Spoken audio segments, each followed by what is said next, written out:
आप सभी को नमस्कार। ये महत्वपूर्ण टॉपिक है इंटर्नशिप, इंडस्ट्रियल ट्रेनिंग, रिसर्च सर्वे, डिजर्टेशन से संबंधित। आप जो प्रोजेक्ट फाइल जमा करेंगे और आपका इवैल्यूएशन किस प्रकार से होगा, उसके बारे में आपको इस वीडियो में बताया जाएगा। इसलिए इस वीडियो को शुरू से लेकर के आखिर तक आप ध्यान से देखें, क्योंकि आपका जो प्रोजेक्ट है वो ये परीक्षा है एक तरीके की, और इसके मार्क्स आपके जुड़ेंगे आपके सीजीपीए में, एसजीपीए में। तो इसलिए इस वीडियो को आपको देखना बहुत जरूरी है। आप अपनी रिपोर्ट को प्रभावी तरीके से, इम्प्रेसिव तरीके से तैयार करके सबमिट करें, इसलिए भी जरूरी है। उसके अलावा जितना बढ़िया आपका प्रेजेंटेशन होगा, वो एग्जामिनर्स को अच्छे अंक देने के लिए उतना ही आपको एग्जामिनर्स को प्रेरित करेगा। ठीक है, क्योंकि आपकी सीधे सीधे एग्जाम से रिलेटेड है। आपकी मेहनत का परिणाम, आपने खाना बहुत अच्छे तरीके से बनाया, सब चीजें बहुत अच्छी क्वालिटी की बनाई, लेकिन उसको परोसन आपने सही ढंग से परोसा नहीं है, तो बैड इंप्रेशन जाएगा और उसका जो है निगेटिव इम्पैक्ट पड़ता है आपके वैल्यूएशन पर। इसलिए आपको अपने काम को बेहतरीन तरीके से प्रेजेंट करना है, तो आपको इस वीडियो को देखना है। और इसमें हमने मुख्य रूप से जो बताया है वो है गाइडलाइंस, कि क्या गाइडलाइंस है इससे रिलेटेड, आपके प्रोजेक्ट को से रिलेटेड जो आप सबमिट करेंगे, और किस प्रकार से उसका मूल्यांकन होगा। तो हम आगे बढ़े उससे पहले आप सभी से दरख्वास्त है, निवेदन है कि मेरे लिए बार बार वीडियो शेयर करना मुश्किल होता है, इसलिए आप एटीएन यूट्यूब चैनल को आप जो है लाइक, सब्सक्राइब, बेल आइकन दबाएं, ताकि आपको नोटिफिकेशन मिलते रहे और आप अपने से संबंधित वीडियो देखते रहें। ठीक है, और अपने मित्र मंडली में भी जो भी इसके हकदार हो, जिनको ये बेनिफिशियल हो सकता है, उनको भी आप इसको शेयर अवश्य कर दें। राइट, तो हम बिना देर किए सीधे चलते हैं और गाइडलाइंस पर हम आते हैं। सबसे पहले ऊपर इवेल्युएशन बाद में आएंगे। 11 नवंबर 2024 को ये इंफॉर्मेशन हम लोगों ने फेसबुक पेज पर एक बार फिर से अपलोड की है। राइट, उससे पहले भी ये सूचना मैंने यहाँ से उठाई है, जो आपको हम उधर दिखाएंगे। ठीक है, ये सूचना कोई नई नहीं है, पिछले साल भी ये इंफॉर्मेशन थी, उसी को उठा करके हम लोगों ने यहाँ पर कॉपी पेस्ट किया है। ये लास्ट ईयर से ही, जब से यूजीसी की गाइडलाइन आई है, ये यूजीसी की गाइडलाइन है। देखिए यूजीसी का ये पेज है, वेबसाइट है, इस पर यहाँ पर गाइडलाइंस के सेक्शन में आपको रिसर्च इंटर्नशिप से रिलेटेड चीजें यहाँ पर दी हुई है। तो ये यूजीसी गाइडलाइन हमने आपको थोड़ा सा दिखाने का प्रयास कर रहे हैं। ये यहाँ पर आपको दिया हुआ है, यहीं से इन्हीं को आधार बना करके हम लोगों ने ये आपको दिया है। और जो प्रैक्टिस में है, हम आपको ideal position, ideal situation, ideal practice क्या कहती है, उसके हिसाब से हम आपको बता रहे हैं। राइट, तो जो उसके नजदीक होगा उसके नंबर ज्यादा होंगे, निश्चित रूप से जो उससे दूर होगा उसके नंबर भी उतने ही कम होंगे। तो पारदर्शिता बनी रहे, किसी के साथ अन्याय ना हो, इसलिए ये गाइडलाइन सार्वजनिक करना जरूरी था। और ये पेज नंबर 8 पर गाइडलाइंस में दिया है यूजीसी के जो गाइडलाइंस है इससे रिलेटेड। तो हमने इसको थोड़ा सा सरल बनाने का प्रयास किया है। स्नातक और स्नातकोत्तर, है ना, राष्ट्रीय शिक्षा नीति के अंतर्गत जो आपकी ये रिपोर्ट है, वो इस प्रकार से आपको तैयार करनी है। ठीक है, पहला क्या है, इंटरडिसिप्लिनरी हो सकती है। अगर आपकी रिसर्च इंटर्नशिप है, रिसर्च प्रोजेक्ट आपका इंडस्ट्रियल ट्रेनिंग, इंटर्नशिप, सर्वे वर्क आदि के रूप में हो सकता है।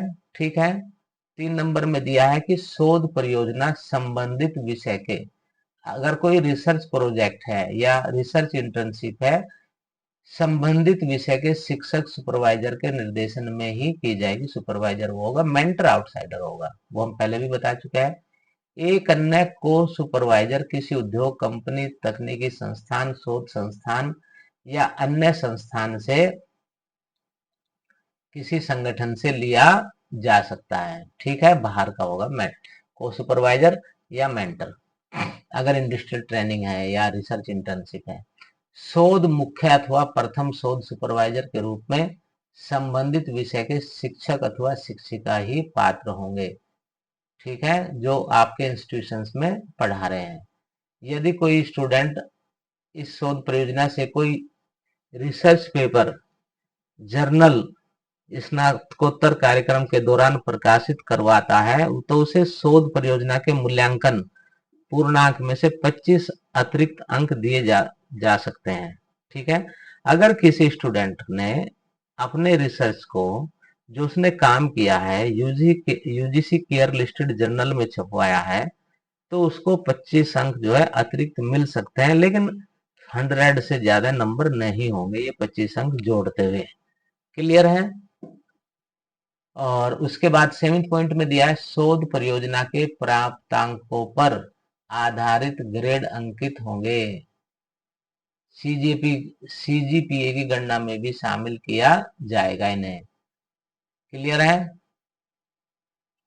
लघु शोध प्रबंध रिपोर्ट स्पाइरल बाइंडिंग की जानी चाहिए। देखो, जो पीजी के क्लासेज हैं, एमए, एमएससी, एमकॉम, वैसे तो कायदे में industrial training, internship report, research project, ये कंप्यूटराइज्ड ही है आज की प्रैक्टिस में, राइट। लेकिन आपका संस्थान चाहे तो इसको, इसमें कुछ छूट दे सकता है। तो जैसे आपके कॉलेज में के जो गाइडलाइंस हैं, उनको आप उनके नोटिस बोर्ड पर या जो आपकी ऑनलाइन पेज वगैरह हो गए आपके कॉलेज के, संस्थान के, वहां से आप देख करके उसको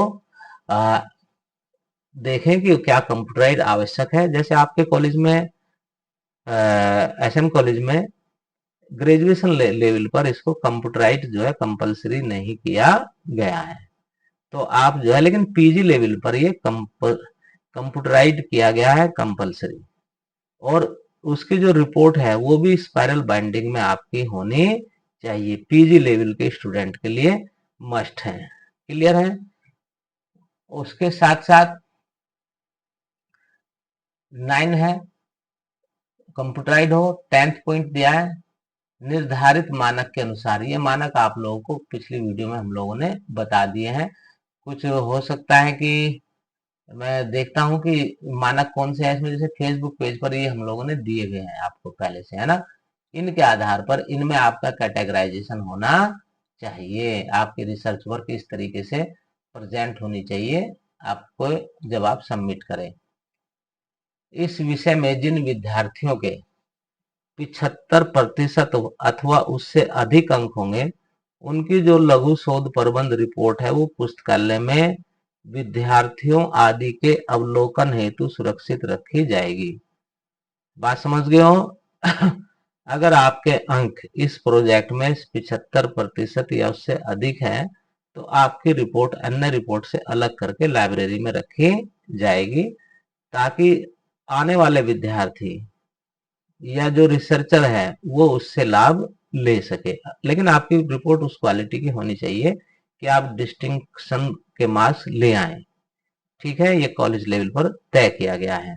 और जो विद्यार्थी हैं आने वाले आपके फ्यूचर में एडमिशन लेंगे, जिन्हें ये कोर्स करना होगा, ये पेपर पढ़ना होगा, ये काम करना होगा, वो आपके काम को देख करके उसे और अच्छा कर सके। जैसे इस समय हमारे पास कुछ रिपोर्ट स्टूडेंट्स को दिखाने के लिए हम लोगों ने परीक्षा भवन में रखी हुई है, तो स्टूडेंट्स वहां पर भी आकर के देख लेते हैं, देख सकते हैं कि कैसे कैसे हमें अपनी रिसर्च प्रोजेक्ट तैयार करना है।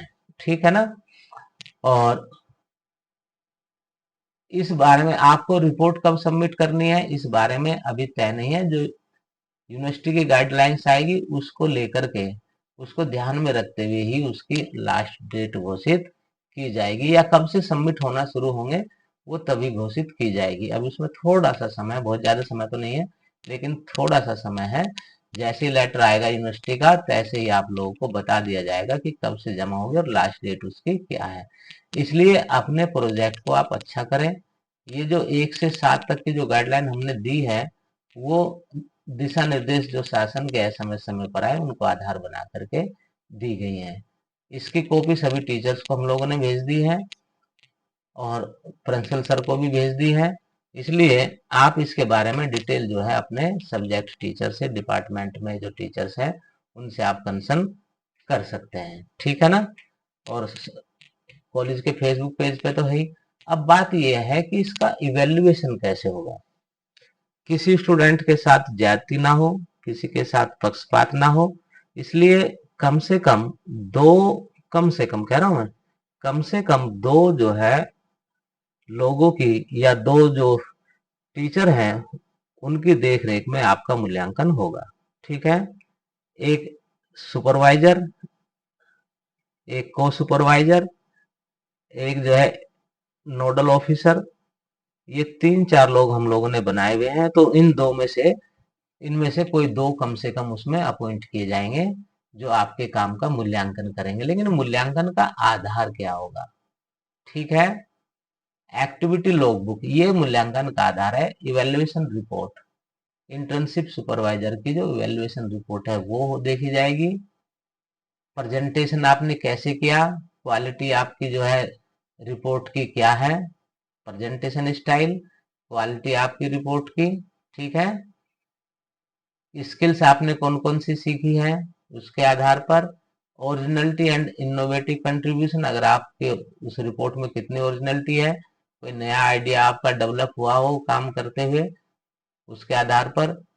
आपके जो रिसर्च आउटकम्स हैं उनके बेस पर, ठीक है। और अटेंडेंस, ये है आपका किससे रिलेटेड, इंटर्नशिप से रिलेटेड। इसको हम इंडस्ट्रियल ट्रेनिंग के नाम से भी जानते हैं।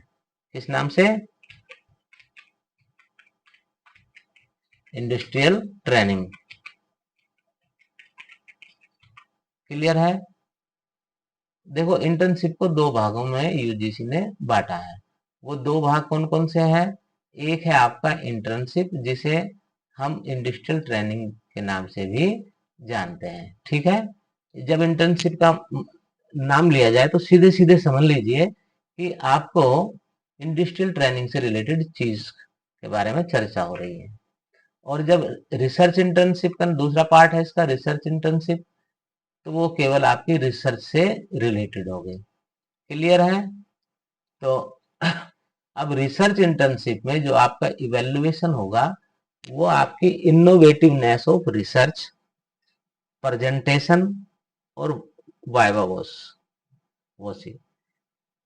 इनोवेटिव माने यूनिक, आपने कुछ रियल में कुछ किया है नया, ठीक है। एक तो वो, दूसरा प्रेजेंटेशन, आपकी जो फाइल है उसका प्रेजेंटेशन वो एज पर स्टैंडर्ड्स है कि या नहीं है, ठीक है। उसमें ग्राफ चार्ट्स ये सब चीजें है या नहीं है, टेबल्स वगैरह जो है बनाई जाती है वो उसमें है कि नहीं, रेफरेंसेज है कि नहीं, जो एक्सपेक्टेड चैप्टर्स हैं या जो सेक्शंस हैं वो उसमें है या नहीं, या कितने हैं, उसके आधार पर प्रेजेंटेशन का मूल्यांकन। अब रही बात उसकी, इसमें आपका एक है वाइवा वोसी। ये वाइवा वोसी क्या है कि अगर स्टूडेंट्स की ज्यादा संख्या है तो ये एक्चुअली इसमें सवाल पूछे जाते हैं, स्टूडेंट को उसका जवाब देना होता है, राइट। यहाँ पर ऐसी स्थिति में आपका जो वाइवा है वो क्विज के रूप में भी लिया जा सकता है। और हम लोगों ने यही तय किया है, रिकमेंड किया है कि भाई बच्चे को आप जो है रिटन में ऑनलाइन या ऑफलाइन एक क्विज करा लो, उस क्विज के आधार पर आप जो है वाइवा का काम पूरा कर सकते हैं, ठीक है ना। वो भी सब्जेक्ट से रिलेटेड। क्लियर है।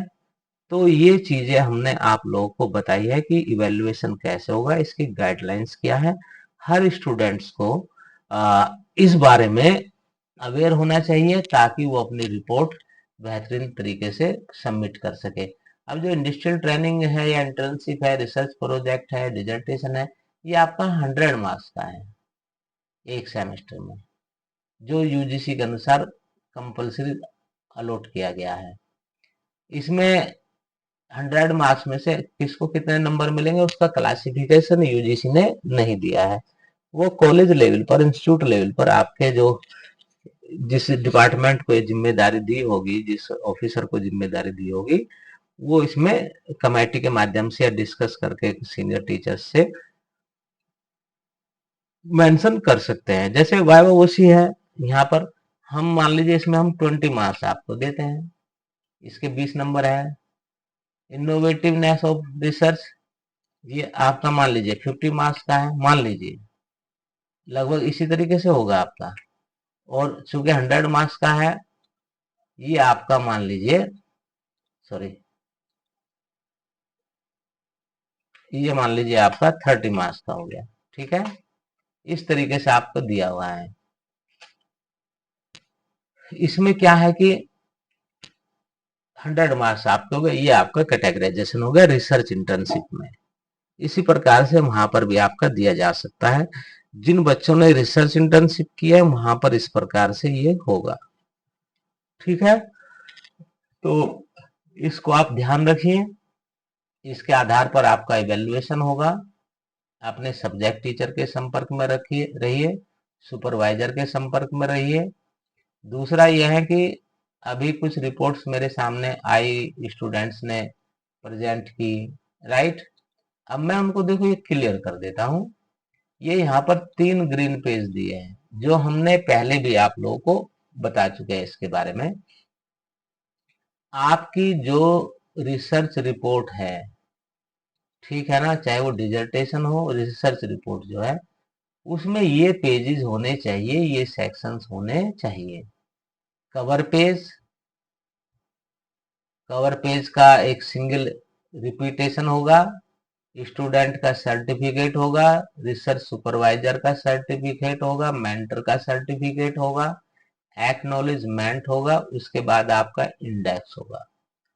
इंडेक्स के बाद आपका एब्स्ट्रैक्ट, उसके बाद टॉपिक या title page, abstract page. Abstract page में आपका टॉपिक का टाइटल होगा, research and mentor supervisor details होगी, एब्स्ट्रैक्ट होगा, कीवर्ड्स होगा। फिर पहला चैप्टर आपका इंट्रोडक्शन आएगा, दूसरा चैप्टर रिव्यू ऑफ लिटरेचर आएगा, तीसरा आपका रिसर्च मेथोडोलॉजी आएगा, डाटा एनालिसिस होगा, उसके बाद का जो चैप्टर होगा डिस्कशन फाइंडिंग्स एंड कंक्लूजन्स, इसका अलग चैप्टर होगा। लिमिटेशंस आप अलग से बताएंगे, सजेशंस रिकमेंडेशंस ये अलग से बताएंगे, रेफरेंसेस अगर आपके सुपरवाइजर ने लिमिटेशन सजेशंस रिकमेंडेशंस ये अलग से बता, एक ही चैप्टर में कंक्लूड करने के क्लब करने के लिए कहा है, तो उस हिसाब से आप कर सकते हैं। ठीक है, रेफरेंसेस हो गया। उसके अलावा फिर आपका रेफरेंसेस के बाद रिसर्च क्वेश्चनर या टूल डाटा कलेक्शन के लिए जो यूज किए, अपेंडिक्स आपका आएगा, चार्ट्स टेबल्स वो सब आपकी अपेंडिक्स में आ जाएंगे। ठीक है, ये इस फॉर्मेट में होगा। अब मैं कुछ स्टूडेंट्स को देख रहा हूं, उन्होंने क्या किया कि उठा करके बुक उठाई और उसमें से लिख दिया, एक तरीके से जो बुक में लिखा है वही हाथ से लिख दिया। ये रिसर्च नहीं है, किसी भी हालत में रिसर्च नहीं है, ये फेल होने के, फेल ही मानो इसमें। वो अलग बात है कि आपके सुपरवाइजर स्टूडेंट के हितों को ध्यान में रखते हुए, तमाम चीजों को ध्यान में रखते हुए आप पर रहम कर जाए, लेकिन मेरे सामने पड़ेगा तो भाई ये जो है रिसर्च तो है ही नहीं, ये रिसर्च प्रोजेक्ट ही नहीं है। रिसर्च प्रोजेक्ट आपका इन सेक्शंस में डिवाइड होना चाहिए। इसलिए मैं बार बार बता रहा हूँ, पीजी के स्टूडेंट हो, सरकार इस पर ध्यान दे रही है, विशेष महत्व दे रही है। रिसर्च अब एनईपी में, हायर एजुकेशन में रिसर्च बहुत इंपॉर्टेंट एस्पेक्ट है। क्लियर है, अगर आप रियल में काम करेंगे निश्चित रूप से आप अपने अंदर बहुत सारी क्वालिटी डेवलप करेंगे। ये केवल प्रोजेक्ट तैयार करना मत समझिए कि 100 नंबर के लिए ही काम कर रहे हैं, ये तो आप कर ही रहे हैं, लेकिन रियल में अगर आप काम कर रहे हैं तो निश्चित रूप से आप अपनी जिंदगी में, आप अपनी स्किल्स में बहुत बड़ा डेवलपमेंट कर रहे हैं, सुधार कर रहे हैं, जो आपके फ्यूचर में बहुत काम आने वाला है। ठीक है ना, रिसर्च करते हुए आपकी दशा और दिशा दोनों ही बदल जाती है। तो ये मैंने आपको बताया कि इस तरीके से आपको करना है। इनके बारे में हम लोगों ने अलग अलग भी यहाँ पर दिया हुआ है। जैसे अपेंडिक्स में क्या आएगा, आपका टेबल्स आएगी, फिगर्स आएगी, है ना। उसके अलावा चार्ट्स वगैरह आएंगे। जो चीजें आपके रह गई है, ऊपर नहीं दिया है, वो आप यहाँ पर मेंशन करेंगे। ठीक है ना। ये इस तरीके से तो आप जो है कॉलेज के फेसबुक पेज को भी देखते रहें, ताकि आपको कोई समस्या न हो। ठीक है। तो मैं समझता हूँ कि जो मैंने आपको यहाँ पर बताया है, अगर आप उसको रियल में सुन करके काम करते हैं, अपना रिसर्च से रिलेटेड फाइल तैयार करते हैं, तो निश्चित रूप से आपको कोई समस्या आने वाली नहीं है। अब जैसे बहुत सारे सर ये बाइंडिंग टाइप कराएं ना कराएं, क्या करें, भाई इसमें ये कोई इतना बड़ा वो टॉपिक नहीं है। देखिए, कंप्यूटराइज कराने का पर्पज सिर्फ इतना है कि जो आपने काम किया है, जो आपने लिखा है, आप उसको बेहतरीन तरीके से कलरफुल तरीके से अगर आप प्रेजेंट कर सकते हो। यूजी की बता रहा हूँ, तो यूजी में तो आपको ऑप्शन है कि आप हैंड रिटन भी दे सकते हैं, लेकिन ये नहीं है कि आपने बुक से उठाया उसको उतार दिया, वो रिसर्च नहीं है। दूसरा फिर ये है कि अगर आप कर सकते हैं कंप्यूटराइज, तो आप करिए, स्पाइरल बाइंडिंग करा कर सबमिट करिए, बेहतर रहेगा, वो A4 साइज में आएगा। ठीक है ना। लेकिन पीजी लेवल पर कंप्यूटराइड और स्पाइरल बाइंडिंग कंपलसरी है। पीजी के स्टूडेंट से ये अपेक्षा की जाती है, 100 मार्क्स का आपका है कि वो बेहतर काम करेगा, मैच्योर माइंड है। ठीक है ना। इसमें कोई कंफ्यूजन जरा सा भी नहीं होना चाहिए। देखिए, बहुत सारे इंस्टीट्यूट्स हैं और हम भी उसी दिशा में आगे बढ़ रहे हैं कि आपके जितने रिसर्च प्रोजेक्ट होंगे, क्योंकि हमारे यहाँ स्टूडेंट्स की संख्या बहुत ज्यादा है, तो हम लोगों ये तय कर रहे हैं, अभी अप्रूवल लेंगे कॉम्पिटेंट अथॉरिटी से, कि जिनके अंक 75% या उससे ज्यादा है, उनके काम को हम जो है एक डिजिटल, जो हमारा एक लाइब्रेरी वेबसाइट है, उस पर हम लोग अपलोड करें, ताकि दुनिया आपके काम को देखे। राइट। लाइब्रेरी में रखने की बात तो है ही अलग, हम उसको स्कैन करके आपके काम को पब्लिक डोमेन में भी डालने की सोच रहे हैं, ताकि आपका काम, आपकी रिसर्च पूरी दुनिया देखे, आपके काम से लाभ ले। इसलिए आपका काम बेहतर होना चाहिए। कुछ स्टूडेंट समझते हैं कि सर हमें तो कठिनाई, ज्यादा कठिन हो रहा है। देखिए, ट्रेनिंग जितनी हार्ड होगी, उतना ही रिजल्ट अच्छा होगा। इसको अन्यथा मत लेना कि एक ट्रेनिंग का ही डिफरेंस है, होम गार्ड और आर्मी या एसपीजी की ट्रेनिंग। ठीक है। ये ट्रेनिंग से ही जो है ये डिफरेंस आया है। आर्मी को, एसपीजी को कैसे देखते हैं लोग? विशेष सम्मान की दृष्टि से।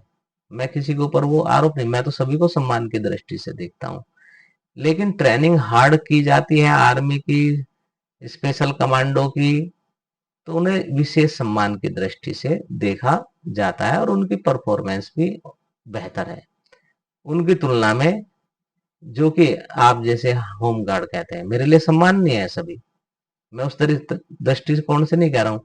लेकिन ट्रेनिंग अगर हार्ड की जाए, तो वही होम गार्ड जो है बहुत बेहतर कर सकता है। इसलिए बेटा, ट्रेनिंग, शिक्षण, प्रशिक्षण को तो खुद हार्ड बनाना चाहिए। जितना हार्ड परिस्थितियों में, विपरीत परिस्थितियों में आप काम कर ले जाएंगे, उतना ही आप जो है अपने आप को मजबूत बना पाएंगे और फ्यूचर के लिए आप अपने को एक तरीके से तैयार कर पाएंगे। तो कठिन से कठिन परिस्थितियों का सामना करने की आपके अंदर कैपेसिटी डेवलप हो, इसलिए मेंटेलिटी को आपको विकसित करना पड़ेगा। हमारा उद्देश्य किसी को परेशान करना नहीं है, बस बेहतरीन काम के लिए आपको चीजों को बताना है, बाकी करना ना करना ये आपके ऊपर है। ठीक है। तो मैं समझता हूँ कि ये इस वीडियो को देख करके आप अपने प्रोजेक्ट वर्क जो है उसको बेहतरीन तरीके से सबमिट कर पाएंगे, ऐसी मेरी पूरी की पूरी उम्मीद है, और उस पर आप खरा उतरेंगे।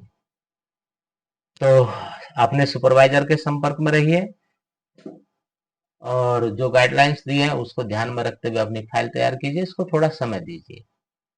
ठीक है ना। अगर आप किसी और से तैयार कराएंगे तो फिर वो अपने हिसाब से तैयार करेगा। क्लियर है? हाँ, इतना और है कि आपकी जो रिपोर्ट है, गाइडलाइंस है, गाइडलाइंस में इसमें लिखा हुआ नहीं है, हर पेज पर उस पर आपके सिग्नेचर होने चाहिए। कुल कितने पेज हैं उन पेजेस का भी उसमें उल्लेख होना चाहिए। क्लियर है? आपकी रिपोर्ट कुल कितने पेज की है वो भी आप उस पर मेंशन करेंगे। कवर पेज में क्या क्या चीजें आएगी, उसमें आपका नेम, फादर्स नेम, आपके class, semester, exam roll number, enrolment number, आपकी ये सब डिटेल भी उसमें कवर पेज पर होनी मस्ट है। क्लियर है? और इसमें एक्सटर्नल सुपरवाइजर भी, एक्सटर्नल इवेल्युएशन में एक्सटर्नल भी कोई ना कोई रहेगा, ऐसा कुछ प्रोविजन है। बाकी जैसे ही सूचना मिलेगी हम आप लोगों को बता देंगे।